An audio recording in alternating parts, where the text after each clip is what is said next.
Hello guys, तपाईहरु सम्पूर्णलाई स्वागत छ नयाँ भिडियोमा।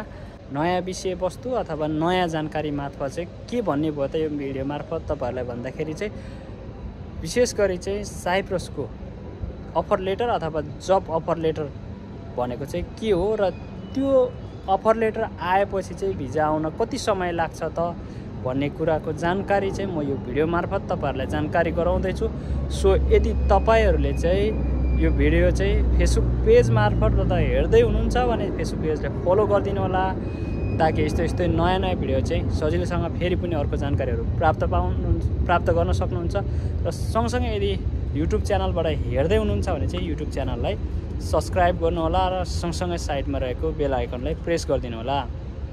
अब जाउँ विषयवस्तु अथवा नयाँ जानकारी के छ भन्दाखेरि चाहिँ फर्स्टमा चाहिँ म तपाईहरुलाई के भन्छु, अफर लेटर भन्नाले के चाहिँ हो त भन्दाखेरि अफर लेटर भनेको अथवा साइप्रस अफर लेटर अथवा जब अफर भन्नाले चाहिँ के बुझिन्छ भन्दाखेरि चाहिँ फर्स्टमा तपाईहरुले इन्टरभ्यू दिनुभन्दा अगाडि अथवा साइप्रस एप्लाई गर्नुभन्दा अगाडि चाहिँ सम्पूर्ण डकुमेन्ट चाहिँ तपाईहरुले कलेक्सन गर्छ। तपाईको medical report, police report, counsellor paper, तपाईको एक्सपिरियन्स, एजुकेसन सम्पूर्णको पेपर अथवा डकुमेन्ट भनिन्छ। त्यो सम्पूर्ण चाहिँ तपाईले इन्टरभ्यू हुनुभन्दा अगाडि पठाएको हुन्छ र इन्टरभ्यू भइसकेपछि चाहिँ त्यो कम्पनीले अथवा त्यो कम्पनीको म्यानेजरले अथवा एजेन्सीले चाहिँ तपाईहरुको त्यो पेपर चाहिँ राखेको हुन्छ र इन्टरभ्यूमा तपाईले बोलेको कुराहरू अथवा इन्टरभ्यूमा तपाईलाई लिएको प्रश्न उत्तरहरू तपाईले दिएको इन्टरभ्यूको आधारमा तपाईले कतिको बोल्नुभयो त्यो आधारमा चाहिँ तपाई यदि सिलेक्सन भयो भने चाहिँ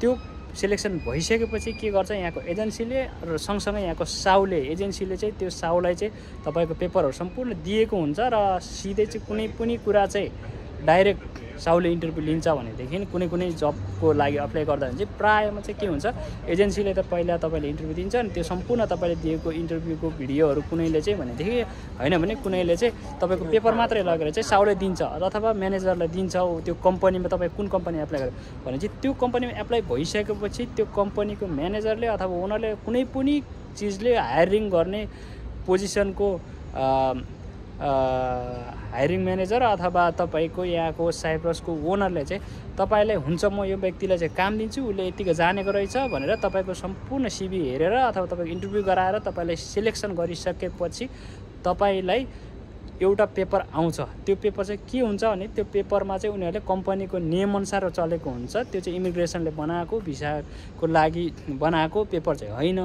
तर भने त्यो पेपरमा के चाहिँ हुन्छ भन्दाखेरि त्यो पेपरमा चाहिँ तपाईलाई यति वर्षसम्म काम दिन सक्छ, यति वर्षमा रिन्यू हुन्छ, तपाईलाई तलब यति दिन्छ, तपाईलाई यति घण्टा काम गर्नुपर्ने हुन्छ, तपाईलाई जाने आउने टिकट दिने कि नदिने के छ त्यसको प्रोसेस, कम्पनी कस्तो हो, कम्पनीको नाम के हो, कुन लोकेसनमा कस्तो हो, तपाईलाई कति छाक खाना पाइन्छ, के पाइन्छ र तपाईले काम के गर्नुपर्छ, तपाईले कुन पोस्टमा हायरिङ गर्दैछ भन्ने कुरा सम्पूर्ण चाहिँ भनेर लेखिएको पेपर अथवा तपाईलाई हुन्छ म काम दिन्छु अथवा अब यो मान्छे चाहिँ मेरो कम्पनीको लागि काम गर्नको लागि योग्य छ भनेर सेलेक्ट गरेको पेपरलाई चाहिँ अफर लेटर भन्छ। अथवा त्यो यहाँको कम्पनीले सम्झौता पेपर बनाएको पेपरलाई चाहिँ अफर लेटर भनिन्छ। तपाईले बुझिहाल्नुभयो भनेदेखि अथवा वर्क पर्मिट पनि भनिन्छ।